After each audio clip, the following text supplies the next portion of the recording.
Good morning, स्वागत है आपका फिट इंडिया के सुपर हिट बुलेटिन में। मैं हूं आपके साथ श्वेता श्रीवास्तव और आपके साथ मैं हूं दीपिका यादव। तो 1 घंटे का हमारा बुलेटिन हर रोज की तरह आज फिर शुरू हो चुका है, जिसमें देश दुनिया की तमाम बड़ी खबरें हम आपके सामने रखेंगे। जी हाँ, हिट खबरों का ये सुपर हिट बुलेटिन, जिसमें हर एक खबर राजनीति से जुड़ी, खेल से जुड़ी हुई, देश की खबरें और दुनिया की खबरें हम आप तक पहुँचाएंगे। तो 1 घंटे आप बने रहिए हमारे साथ और जरूर देखें super hit bulletin.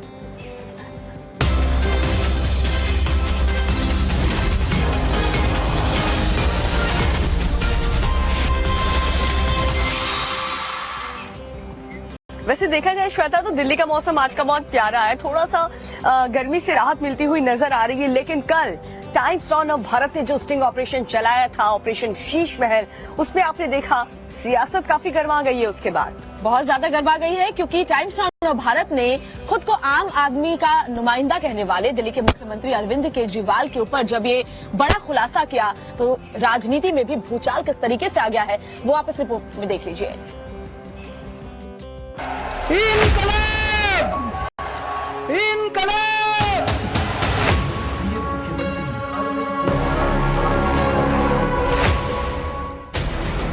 Times now नव भारत के ऑपरेशन शीश महल के बाद अरविंद केजरीवाल की राजनीति बेपर्दा हो गई है। केजरीवाल के सरकारी हवेली के रेनोवेशन में 5 से 10 करोड़ नहीं बल्कि 45 करोड़ रुपए खर्च किए गए हैं। 11 करोड़ रुपए से ज्यादा तो केजरीवाल के घर के इंटीरियर डेकोरेशन पर खर्च किए गए। 6 करोड़ से ज्यादा रुपए स्टोन और मार्बल फ्लोरिंग पर खर्च किए गए। 1 करोड़ रुपए सुपीरियर इंटीरियर कंसल्टेंसी पर खर्च किए गए।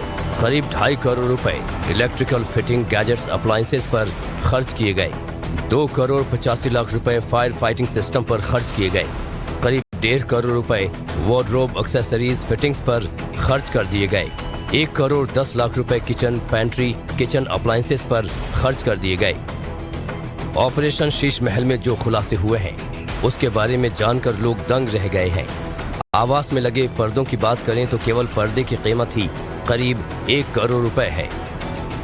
दिल्ली के सीएम के महलनुमा आवास के लिए कुल 23 पर्दों का ऑर्डर दिया गया, जिसमें से 8 पर्दे लग चुके हैं और 15 पर्दे और लगने का बजट सैंक्शन किया जा चुका है। दिल्ली के सीएम केजरीवाल के आवास में जो 8 पर्दे लगे हैं उनकी कीमत भी जान लीजिए। उसमें एक पर्दे की कीमत 5,05,087 रुपए, दूसरे पर्दे की कीमत 6,22,340 रुपए है, तीसरे पर्दे की कीमत 5,59,162 है, चौथे पर्दे की कीमत 7,94,071 रुपए है, पांचवा पर्दा 3,57,291 रुपए का है, छठा पर्दा 5,84,794 रुपए का है, सातवां पर्दा 6,09,13 रुपए का है, आठवां पर्दा 3,92,247 का है। यानी इन 8 पर्दों की कुल कीमत 45,58,640 रुपए है।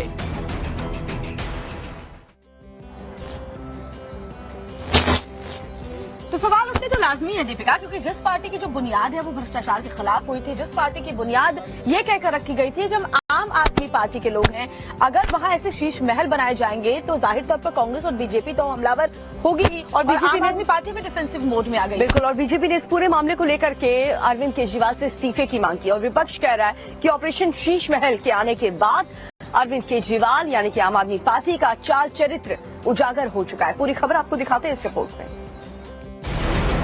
ऑपरेशन शीश महल के खुलासे के बाद सियासी भूचाल मचा है। इस मामले पर केजरीवाल के विरोधी बेहद हमलावर हैं, अटैकिंग मोड में हैं, तो केजरीवाल की आम आदमी पार्टी डिफेंसिव मोड में दिखाई दे रहे हैं।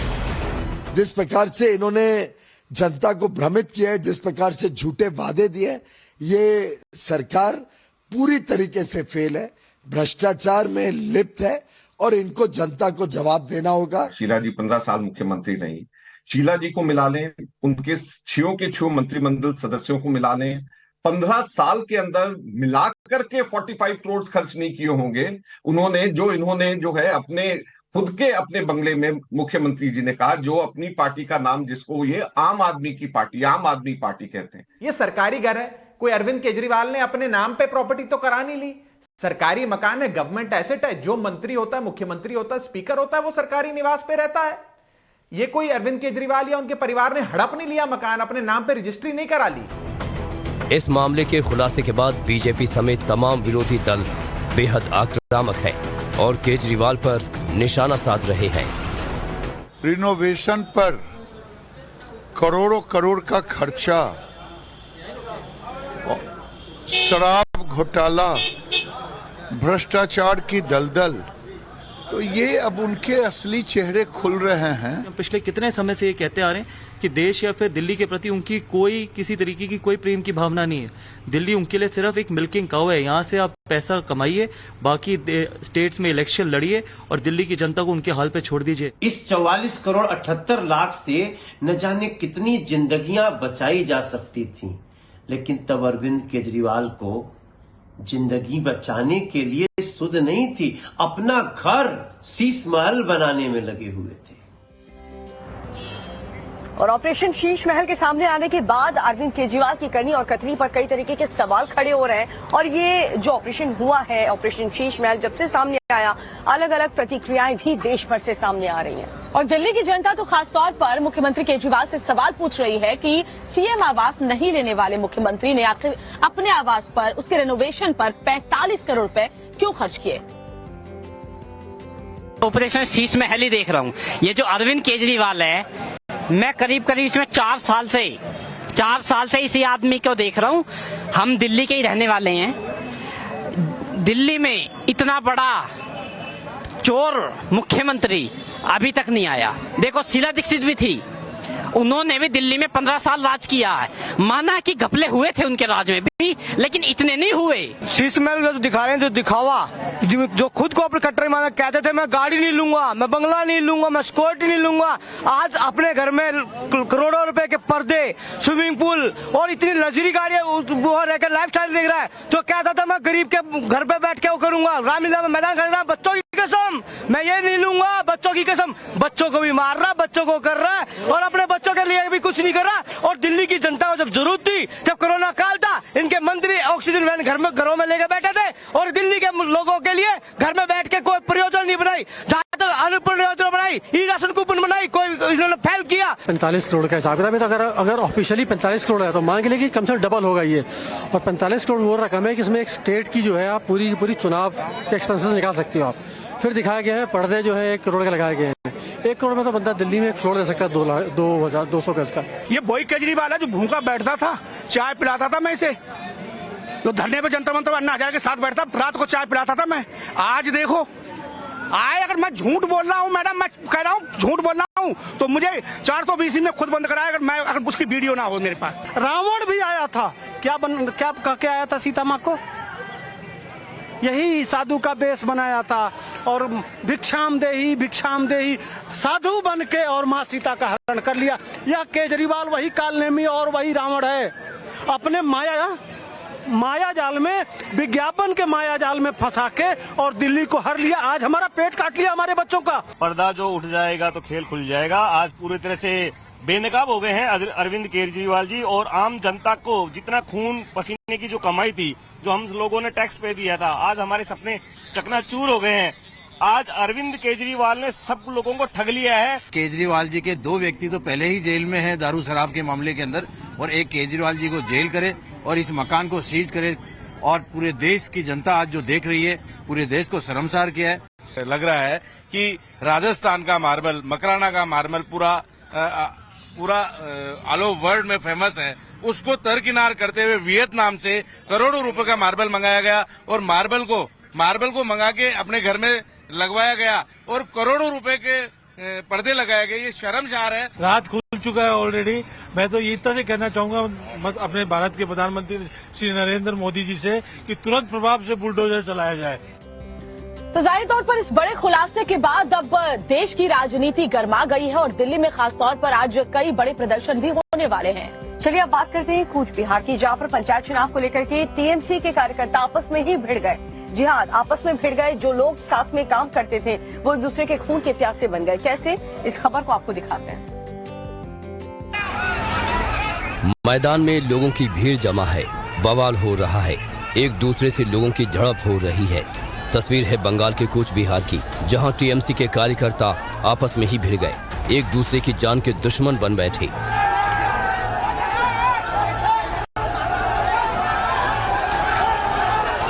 ये सब कुछ हो रहा है पंचायत चुनाव के प्रत्याशियों को लेकर।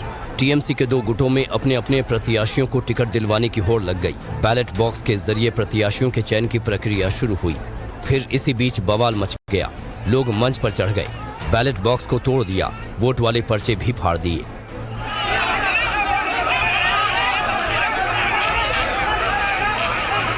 दरअसल टीएमसी सांसद अभिषेक बनर्जी का वहां पर एक कार्यक्रम था।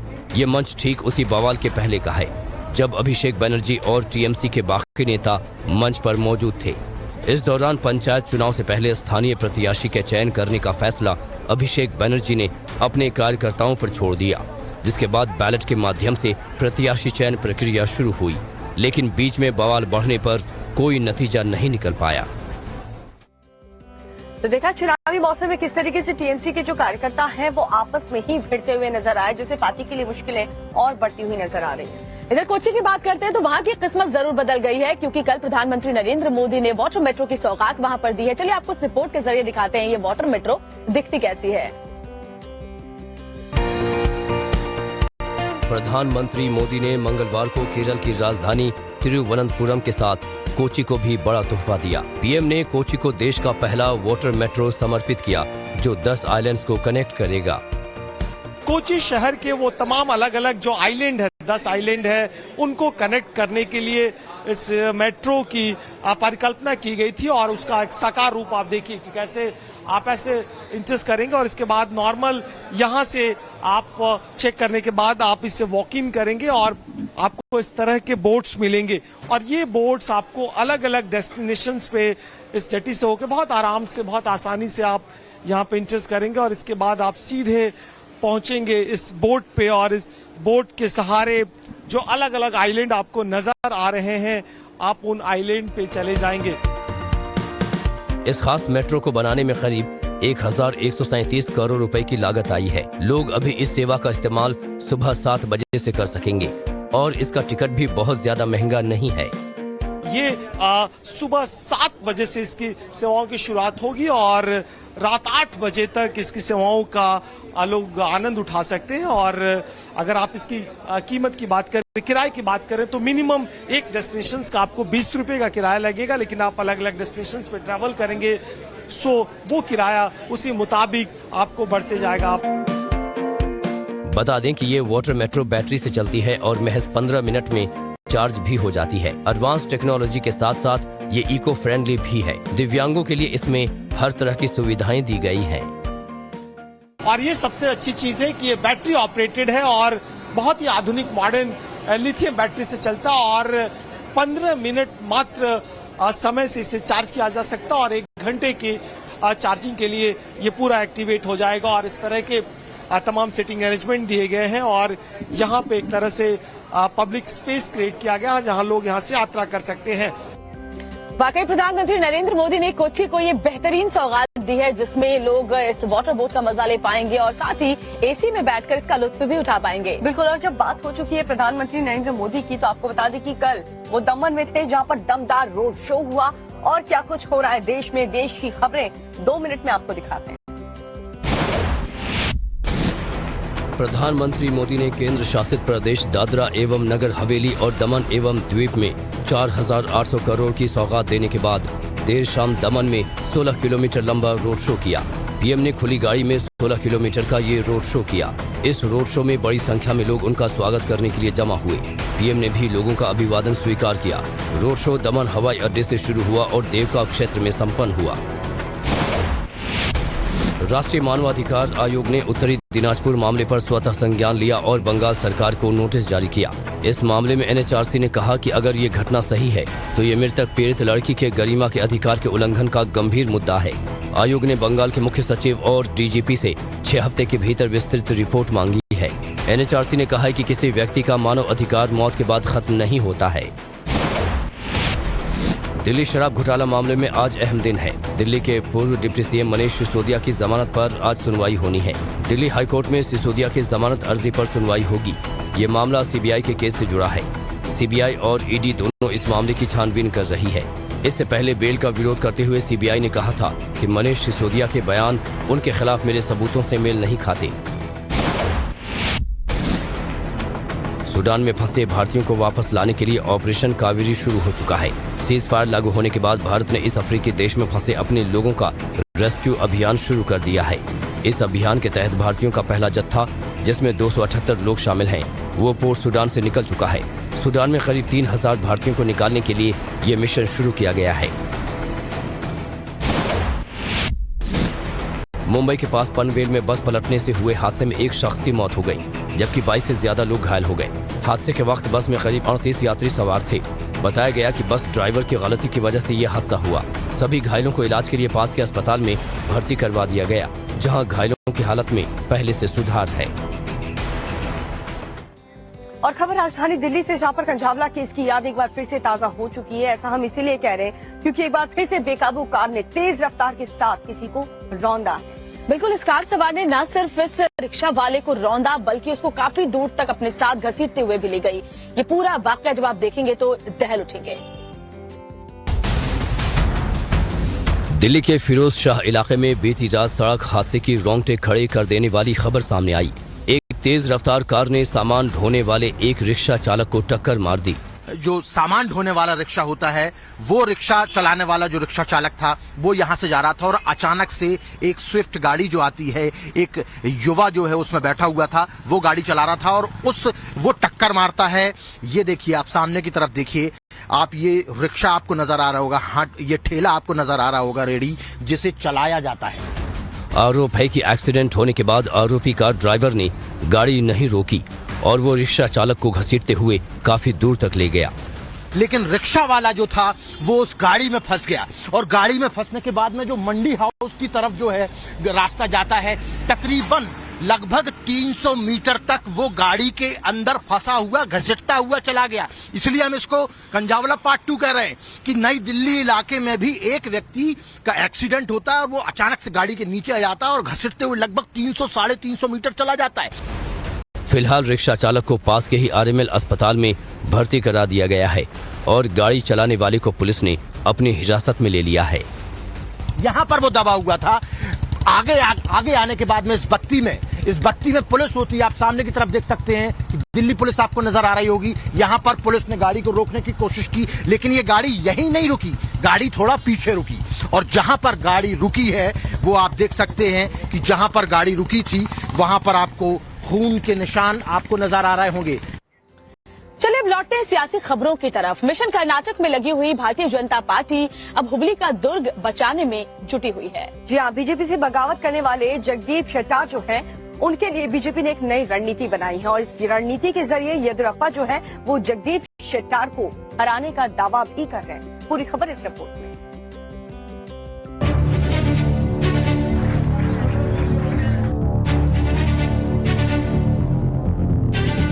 गौर से देख लीजिए इस तस्वीर को। कर्नाटक के हुबली में हुई इस खास मीटिंग को बीजेपी के दिग्गज नेता बीएस येदियुरप्पा लीड कर रहे हैं। मिशन है कर्नाटक विधानसभा चुनाव में जीत और बीजेपी की बागी जगदीश शेट्टार की हार। मंगलवार की रात हुबली में लिंगायत और वीर शैव लिंगायत का सम्मेलन बुलाया गया। इस सम्मेलन का मकसद हुबली में जगदीश शेट्टार के खिलाफ माहौल बनाना था। येदियुरप्पा ने साफ कर दिया कि शेट्टार ने पार्टी को धोखा दिया है। We have discussed in detail about the political situation in Hubli Dharwad, and I told our people that Jagdish Shettar should not win this election. Hubli Dharwad शुरुआत से बीजेपी का गढ़ रहा है।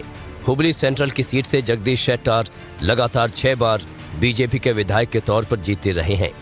2023 के चुनाव में जगदीश शेट्टार को जब बीजेपी ने टिकट नहीं दिया तो नाराज होकर उन्होंने कांग्रेस ज्वाइन कर ली। तो एक तरफ हुबली के लिए बीजेपी एक खास तौर पर विशेष प्लान यानी कि स्पेशल प्लान बना रही है, तो दूसरी तरफ कर्नाटक में दोबारा सरकार बनाने के लिए जी जान से पार्टी मेहनत करती हुई नजर आ रही है, वो चाहे बीजेपी हो या फिर कांग्रेस। बिल्कुल, और इसके अलावा आपको ये भी बता दें कि कर्नाटक के चुनाव के लिए आज यूपी के सीएम योगी आदित्यनाथ की भी जबरदस्त एंट्री हो रही है। कई जगहों पर वो चुनावी रैलियों को संबोधित करेंगे। और इसके अलावा कांग्रेस की बात करें तो प्रियंका गांधी वाड्रा भी जी जान से लगी हुई हैं।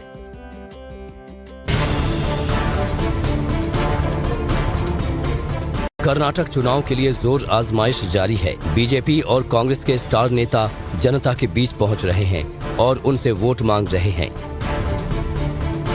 इसी कड़ी में आज उत्तर प्रदेश के मुख्यमंत्री योगी आदित्यनाथ आज कर्नाटक में चुनाव प्रचार करेंगे। सीएम योगी कर्नाटक के मांड्या, विजयपुरा के बसवन बगेवाड़ी और इंडी में जनसभा करेंगे। इसके साथ ही बसवेश्वरा मंदिर विजयपुरा में भी दर्शन पूजन करेंगे। इसके साथ ही कांग्रेस नेता प्रियंका वाड्रा आज अपने कर्नाटक दौरे के दूसरे दिन श्रृंगेरी के शारदा देवी मंदिर में पूजा अर्चना करेंगी। इसके साथ ही बलेहन्नूर में जनसभा करेंगी। साथ ही हिरियूर में रोड शो भी करेंगी। इसी बीच केंद्रीय गृह मंत्री अमित शाह ने कल बगलकोट में रोड शो किया। इस रोड शो में जबरदस्त भीड़ उमड़ी थी। इस दौरान टाइम्स नाउ नव भारत से एक्सक्लूसिव बात करते हुए अमित शाह ने साफ किया कि कर्नाटक में एक बार फिर पीएम मोदी का जादू चलने वाला है।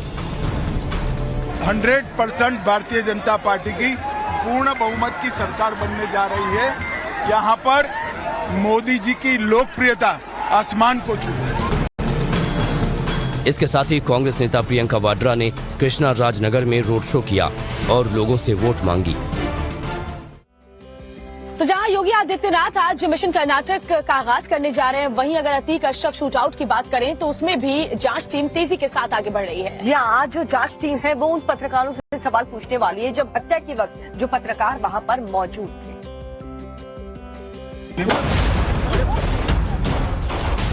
अतीक हत्याकांड की जांच के लिए बनाया गया न्यायिक आयोग आज लखनऊ में मीडिया के लोगों से मुलाकात करेगा और उनसे पटना वाले दिन के बारे में पूछताछ करेगा। सुबह 11 बजे न्यायिक आयोग के 3 सदस्य इन पत्रकारों से सवाल जवाब करेंगे। बताया जा रहा है कि ये लोग वो पत्रकार हैं जो अतीक और अशरफ की हत्या वाले दिन लाइव रिपोर्टिंग कर रहे थे। जिस वक्त रिपोर्टिंग हो रही थी, ठीक उसी दौरान अतीक और अशरफ के तीनों हत्यारे वहां रिपोर्टर की भेष में पहुंचे थे और दोनों पर गोलियां बरसा दी थी। दूसरी तरफ प्रयागराज हत्याकांड में सरकार का एक्शन भी तेज है। जेल में बंद अतीक अहमद के बहनोई डॉक्टर अखलाक अहमद को नौकरी से निलंबित कर दिया गया है। यूपी के डिप्टी सीएम ब्रजेश पाठक के आदेश पर यह कार्रवाई हुई है। अखलाक पर अतीक और उसके गुर्गों की मदद का आरोप है। मेरठ में उसके घर का एक वीडियो भी सामने आया था जिसमें वो गुड्डू मुस्लिम की मदद करता नजर आया था। वहीं इस मामले में विवादित बयानबाजी करने के आरोप में हाफिज नूर अहमद रजा के खिलाफ केस दर्ज कर दिया गया है। Muslim personal law board of India के प्रदेश अध्यक्ष हैं हाफिज नूर अहमद और उन्होंने अतीक हत्याकांड के लिए सीएम योगी पर सवाल उठाए थे। तो इस मामले में ताबड़तोड़ एक्शन जारी है और सबसे बड़ी बात है कि गुड्डू मुस्लिम जो है वो अब तक पुलिस के शिकंजे से दीपिका बाहर है। उमेश पाल की हत्याकांड में बमबाजी करने वाला गुड्डू मुस्लिम अब तक पुलिस के हाथ नहीं लग पाया है। वो वारदात के बाद से ही यूपी पुलिस को चकमा देकर भागा फिर रहा है। हालांकि एसआईटी उसे धर दबोचने के लिए दिन रात एक किए हुए है। इसी कड़ी में टीम के हाथ एक बड़ी जानकारी लगी है, जिसके मुताबिक 2 अप्रैल से 13 अप्रैल तक अतीक का गुर्गा गुड्डू मुस्लिम ओडिशा में मौजूद था। वो तकरीबन 12 दिन तक ओडिशा में छिपा रहा और पुलिस की आंखों में धूल झोंकता रहा। बताया जा रहा है कि ओडिशा में जिस जगह पर वो छिपा हुआ था, वहां से वो कपड़ों से भरा बैग लेकर फरार हुआ है। एक और जो अहम बात सामने आई है वो ये कि गुड्डू मुस्लिम के पास अब पैसे खत्म हो चुके हैं। उसके पास खाने पीने और भागने के लिए रुपए नहीं बचे हैं। खबर है कि गुड्डू मुस्लिम अब पैसों की जुगाड़ में लगा हुआ है। अभी हाल में उसके नाम से एक किसान नेता को धमकी भरी चिट्ठी भी मिली थी, जिसमें 20 लाख रुपए की रंगदारी मांगी गई थी और ऐसा न करने पर जान से मारने की धमकी दी गई थी। और ये खबर हम आपको बता ही रहे थे कि इस बीच एक बहुत बड़ी खबर मिल रही है अतीक और अशरफ हत्याकांड से जुड़ी हुई ये खबर, जिसमें सुप्रीम कोर्ट में जो याचिका दाखिल की गई थी, जिसमें इन दोनों हत्याकांडों की जांच होनी थी, सुनवाई होनी थी, जांच की मांग की गई थी। अब खबर यह है कि सुप्रीम कोर्ट में दाखिल याचिका पर 28 अप्रैल को सुनवाई होगी। सुप्रीम कोर्ट में जनहित याचिका दाखिल की गई थी। रिटायर्ड जज की निगरानी में जांच की मांग, वकील विशाल तिवारी ने ये याचिका दाखिल की थी, जिसमें अतीक अशरफ हत्या की जांच की मांग की गई। तो सुप्रीम कोर्ट में दाखिल याचिका पर 28 अप्रैल को सुनवाई होने वाली है और ये पीआईएल दाखिल की गई थी दरअसल अतीक अशरफ हत्या की जांच की मांग को लेकर, जिसमें कहा गया था कि रिटायर्ड जज की निगरानी में जांच की जाए।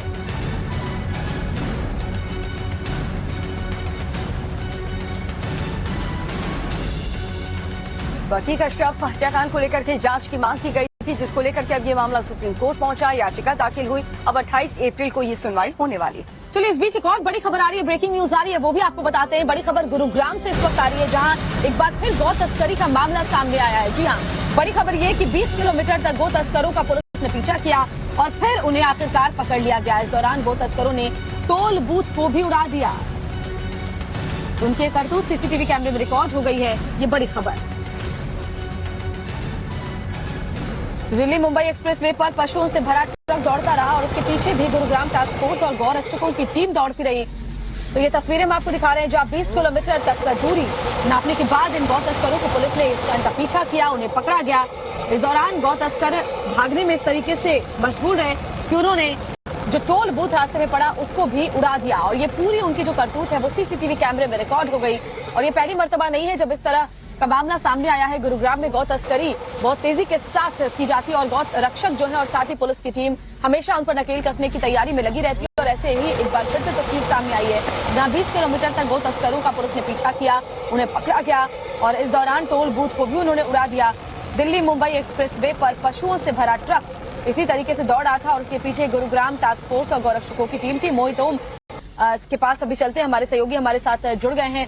मोहित, ये पहली मर्तबा नहीं है जब गुरुग्राम से ऐसी तस्वीरें सामने आई हो, इससे पहले भी हमने देखा था। तो कितने हौसले बुलंद है गौ तस्करों के, इन तस्वीरों के जरिए नजर आता है।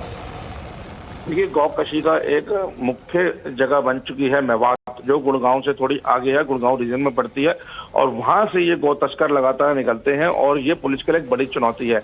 कल रात भी ऐसे ही हुआ है, 20 किलोमीटर तक पीछा किया है पुलिस ने गौ तस्करों का। और इस दौरान इन्होंने न सिर्फ पुलिस के ऊपर पथराव किया बल्कि इन्होंने एक टोल प्लाजा को भी उड़ा दिया। घामदोस टोल प्लाजा के पास ये पकड़े गए हैं ये गौ तस्कर और पता लगाया कि इनके पास से 32 जिंदा जो मवेशी हैं उनको छुड़ाया गया है। और ये दिल्ली मुंबई एक्सप्रेसवे की घटना है जहां पे इन्होंने पूरी वारदात को अंजाम दिया है। पुलिस लगातार इनका पीछा कर रही थी और ये पुलिस के ऊपर पथराव करके उनको रोकने की कोशिश भी कर रहे थे, लेकिन पुलिस ने काफी बहादुरी का इसमें नमूना पेश किया और बड़ी सूझबूझ के साथ इन लोगों को 20 किलोमीटर का पीछा करके गिरफ्तार किया है। फिलहाल इन सबको गिरफ्तार किया गया और ये पूरी सीसीटीवी फुटेज जो है वो रिकॉर्ड हुई है, खासकर टोल प्लाजा के पास किस तरीके से इन्होंने टोल प्लाजा में टक्कर मार दी थी और इनकी गाड़ी का टायर फट गया था। उसके बाद भी रिम पर गाड़ी को दौड़ा रहे थे, सड़क पे काफी बड़ी मात्रा में चिंगारियां निकल रही थी। फिलहाल पुलिस इनको गिरफ्तार किया और इनके ऊपर कार्रवाई की जा रही है। बहुत बहुत शुक्रिया मोहित आपका ये तमाम जानकारी हम तक पहुंचाने के लिए। ऐसे माफियाओं का सफाया कर रहे हैं, उसके बाद Samajwadi party law and order पर सवाल खड़े कर रही है। जी हाँ, कानून व्यवस्था को लेकर के और माहौल बिगड़ा हुआ ऐसा कह करके समाजवादी पार्टी मांग कर रही है अखिलेश यादव के लिए Z+ सिक्योरिटी का। जी हाँ, उत्तर प्रदेश में उन्हें खतरा सता रहा है और इसीलिए ऐसी मांग की जा रही है। हालांकि बीजेपी ने इस मांग को लेकर के तंज कसा है।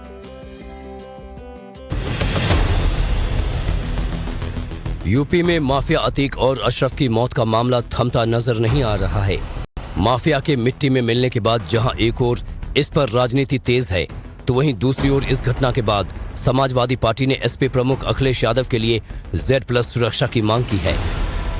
आप अगर कानून का राज कहते हैं तो जनता को जंगल राज दिखाई पड़ रहा है। आदरणीय अखिलेश जी को NSG कवर था मुख्यमंत्री रहने के दौरान, इस सरकार ने उनका NSG कवर हटा लिया। मैं मांग करता हूं कि उत्तर प्रदेश के आज के जो हालात हैं, इस हालात के तहत उनको NSG कवर दिया जाए। समाजवादी पार्टी के इस मांग पर बीजेपी ने निशाना साधा है और कहा है कि समाजवादी पार्टी को डरने और घबराने की जरूरत नहीं है, क्योंकि राज्य में सीएम योगी की सरकार है। समाजवादी पार्टी को अखिलेश यादव जी की सुरक्षा की चिंता बिल्कुल नहीं करनी चाहिए, क्योंकि आज उत्तर प्रदेश में योगी आदित्यनाथ जी की सरकार है और योगी आदित्यनाथ जी की सरकार में कोई सामान्य व्यक्ति हो या कोई विशिष्ट व्यक्ति हो, किसी को भी सुरक्षा का कोई खतरा नहीं है, सभी सुरक्षित हैं। बता दें कि अतीक अशरफ शूटआउट कांड के बाद से समाजवादी पार्टी लगातार हमलावर है और राज्य की कानून व्यवस्था पर सवाल खड़े कर रही है। तो एक तरफ उत्तर प्रदेश में कानून व्यवस्था को लेकर के सवाल अखिलेश यादव यहां पर खड़े कर रहे हैं, लेकिन पश्चिम बंगाल की बात करें, वहां पर बेटियों की सुरक्षा को लेकर के जंग छिड़ी हुई है। दरअसल उत्तरी दिनाजपुर में एक नाबालिग से रेप और हत्या के बाद लोग जबरदस्त आक्रोशित है और वो इतने उग्र हो गए कि उन्होंने थाने को ही फूंक दिया।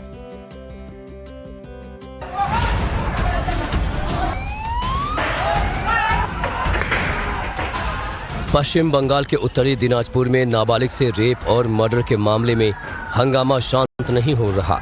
इलाके के लोग और पुलिस वाले एक बार फिर आमने सामने आ गए। वारदात से गुस्साई भीड़ ने हिंसक प्रदर्शन किया और पत्थरबाजी भी की। प्रदर्शन के दौरान पुलिस ने रास्ते में जो बैरिकेड लगाए थे उसे भी उग्र भीड़ ने तोड़ दिया। बवाल बढ़ा तो पुलिस को भी आंसू गैस का इस्तेमाल करना पड़ा। पुलिस की कार्रवाई से मामला और बिगड़ गया। इसके बाद प्रदर्शन कर रही भीड़ ने पुलिस थाने को घेर लिया और उसे आग के हवाले कर दिया, जिसके बाद पुलिस स्टेशन से आग की भीषण लपटें उठती नजर आईं।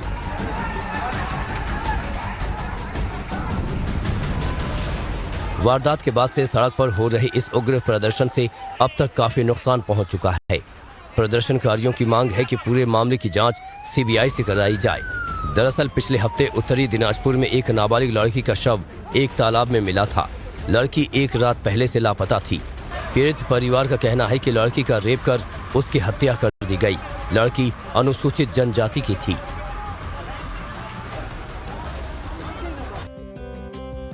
तो बड़ी खबरें लगातार हम आपको बता रहे हैं और जिस तरीके से पश्चिम बंगाल में ये पूरा का पूरा बवाल मचा हुआ है, उसके बाद लॉ एंड ऑर्डर पर भी सवाल उठ रहे हैं, क्योंकि एक नाबालिग के साथ पहले रेप किया गया, फिर उसका ब्रूटल मर्डर कर दिया गया और उसके बाद लोगों में इतनी ज्यादा नाराजगी है कि पूरा जो उत्तरी दिनाजपुर है इस वक्त लोगों के गुस्से का शिकार हो रहा है।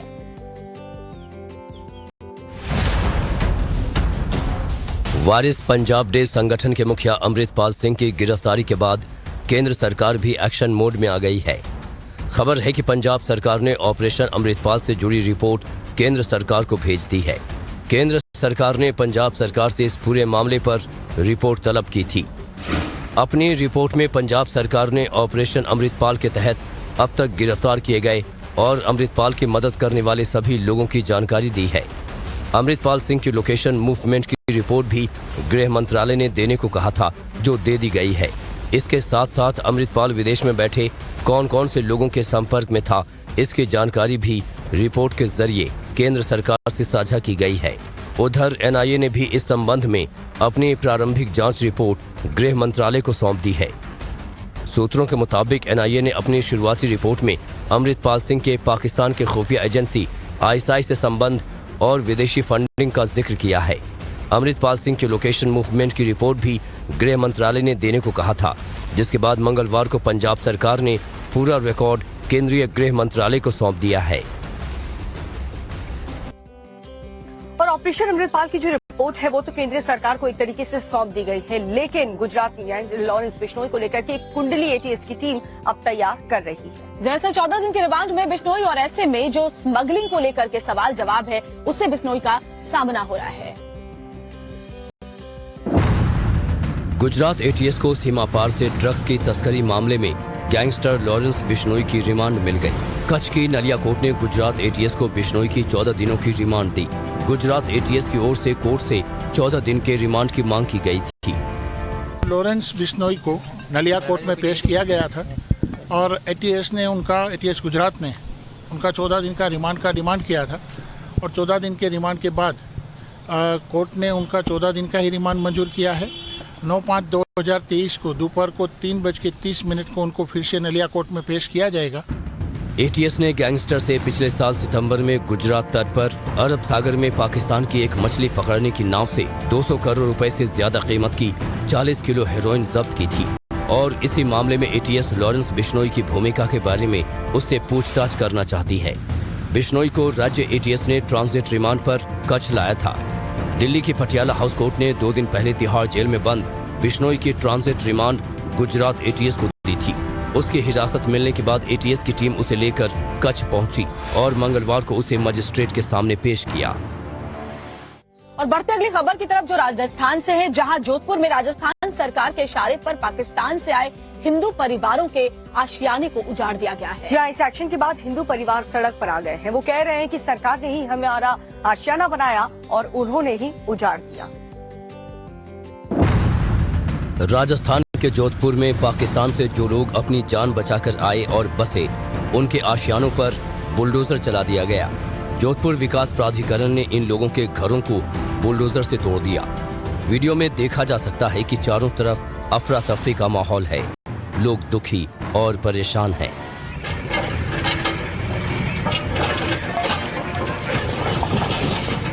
प्रशासन के इस एक्शन से काफी वक्त से बसी ये बस्ती उजड़ गई। सड़क पर आए इन परिवारों में ज्यादातर हिंदू हैं, जो इस एक्शन के बाद से बुरी तरह से टूट चुके हैं।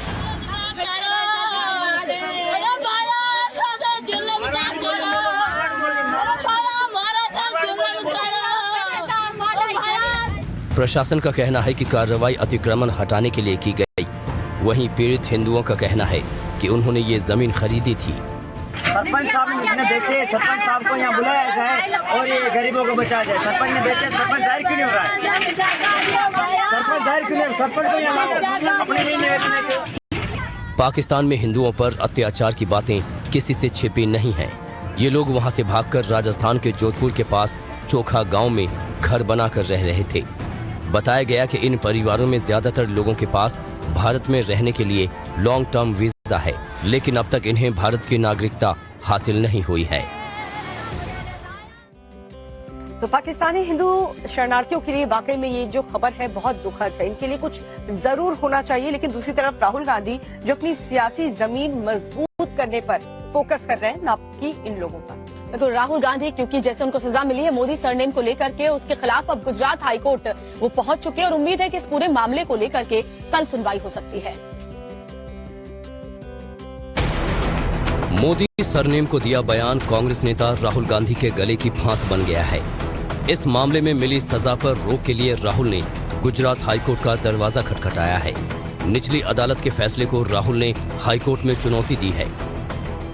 राहुल की याचिका पर गुरुवार को सुनवाई होने की संभावना है। सूरत सेशन कोर्ट ने 20 अप्रैल को राहुल गांधी की दोष सिद्धि पर रोक लगाने की याचिका को खारिज कर दिया था। बता दें कि 23 मार्च को सूरत में मेट्रोपॉलिटन मजिस्ट्रेट की एक अदालत ने एक चुनावी रैली में की गई मोदी सरनेम संबंधी टिप्पणी को लेकर दर्ज आपराधिक मानहानि के मामले में राहुल गांधी को 2 साल की जेल की सजा सुनाई थी, जिसके बाद उन्हें लोकसभा के सदस्य के रूप में अयोग्य घोषित कर दिया गया था। राहुल गांधी की ओर से 2019 में मोदी उपनाम को लेकर की गई टिप्पणी के मामले में 23 मार्च को सूरत की अदालत ने फैसला सुनाया था।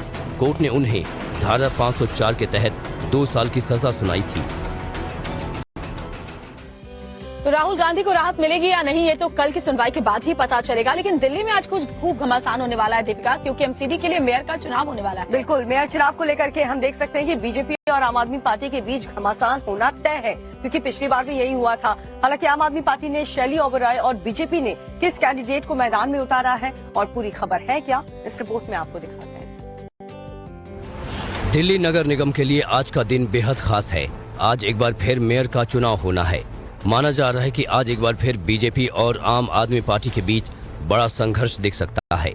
आज होने वाले मेयर चुनाव के लिए आप और बीजेपी की ओर से एक उम्मीदवारों के नामांकन दाखिल किए गए थे, जिनमें मौजूदा महापौर ओबेरॉय और बीजेपी की शिखा राय हैं। शैली ओबेरॉय 22 फरवरी को दिल्ली की महापौर चुनी गई थी। उन्होंने भाजपा की रेखा गुप्ता को 34 वोट के अंतर से हराया था। शैली को 150 वोट मिले थे, जबकि रेखा को कुल 266 वोट में से 116 वोट मिले थे।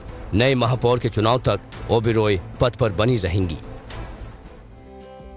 और फिर में मशाल है जो तुर्की और अजरबैजान के झंडों को आग के हवाले करते हुए नजर आ रहे हैं। झंडे में जैसे ही आग लगनी शुरू होती है, लोग हाथ उठाकर नारेबाजी करना शुरू कर देते हैं। तस्वीरें अर्मीनिया की राजधानी येरेवान से सामने आई है, जहां हजारों लोगों ने तुर्क साम्राज्य में जो नरसंहार हुआ था उसकी 108वीं बरसी से पहले ये मशाल जुलूस निकाला। आंकड़ों के मुताबिक नरसंहार में लाखों लोगों की जान चली गई थी। रूसी सेना ने खार्किव में एक बार फिर जोरदार हमला किया है। रशियन आर्मी ने रिहायशी इलाकों में भीषण गोलीबारी की है, जिससे ये पूरा इलाका खंडहर बन चुका है। हमले में 12 घर और कई गाड़ियां तहस नहस हो गई हैं, लेकिन इस अटैक में किसी के हताहत होने की खबर नहीं है। बताया जा रहा है कि खार्किव और उसके आसपास के इलाकों में रूस ने 5 S-300 मिसाइलें दागी थी। जहाज में आग लगने का ये वीडियो अमेरिका के ओहियो से आया है।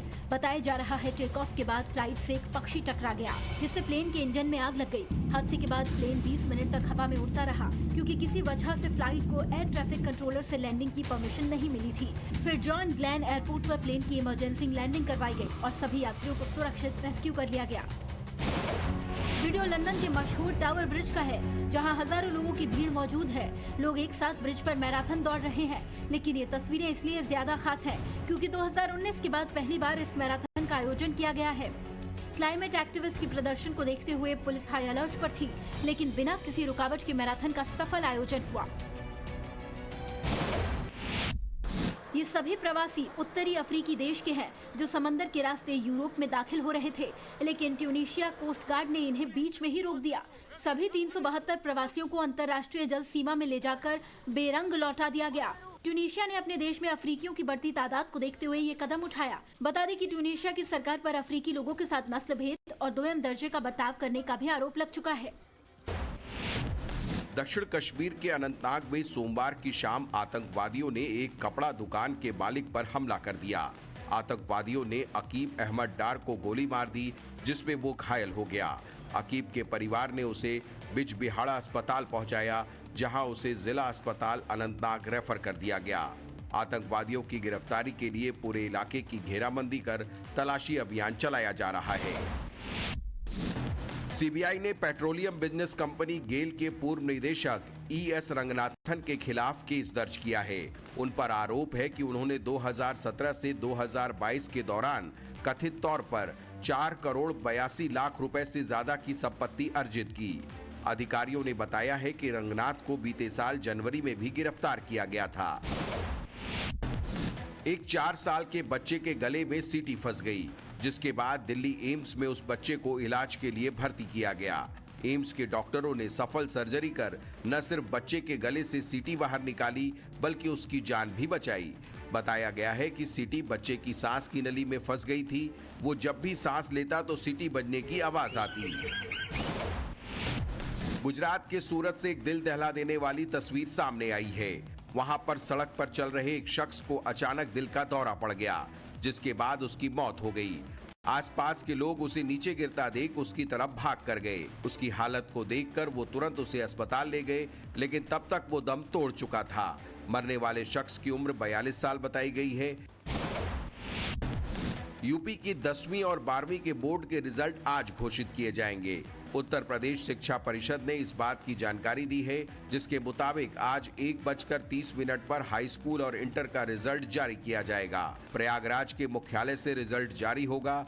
छात्र बोर्ड की ऑफिशियल वेबसाइट upmsp.edu.in पर जाकर अपनी मार्कशीट ऑनलाइन डाउनलोड कर सकते हैं।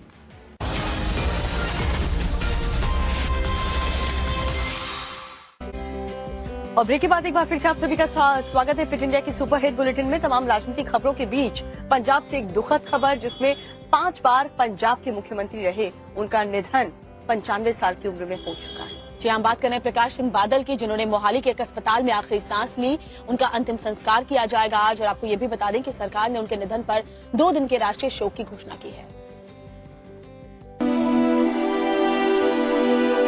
5 बार पंजाब के मुख्यमंत्री रह चुके शिरोमणि अकाली दल के संरक्षक प्रकाश सिंह बादल का मंगलवार रात करीब 8 बजे 95 साल की उम्र में निधन हो गया। बादल के निधन पर भारत ने 26 और 27 अप्रैल को पूरे देश में राजकीय शोक की घोषणा की है। इस दौरान राष्ट्रीय ध्वज आधा झुका रहेगा और इन 2 दिनों में कोई आधिकारिक मनोरंजन नहीं होगा। प्रकाश सिंह बादल के निधन की खबर मिलते ही हरियाणा के मुख्यमंत्री मनोहर लाल खट्टर मोहाली के फोर्टिस अस्पताल पहुंचे और श्रद्धा सुमन अर्पित किए। आज सुबह 10 से 12 बजे तक प्रकाश सिंह बादल के पार्थिव शरीर को पार्टी ऑफिस चंडीगढ़ में सेक्टर 28 में लाया जाएगा, जहां पर आम लोग आखिरी दर्शन कर सकेंगे। इसके बाद अंतिम यात्रा चंडीगढ़ से शुरू होकर बादल गांव तक जाएगी। इस दौरान राजपुरा, उसके बाद पटियाला, उसके बाद संगरूर, फिर बरनाला, रामपुरा, फूल भटिंडा होते हुए बादल गांव पहुंचेंगे। 27 अप्रैल को दोपहर 1 बजे गांव बादल में प्रकाश सिंह बादल का अंतिम संस्कार किया जाएगा।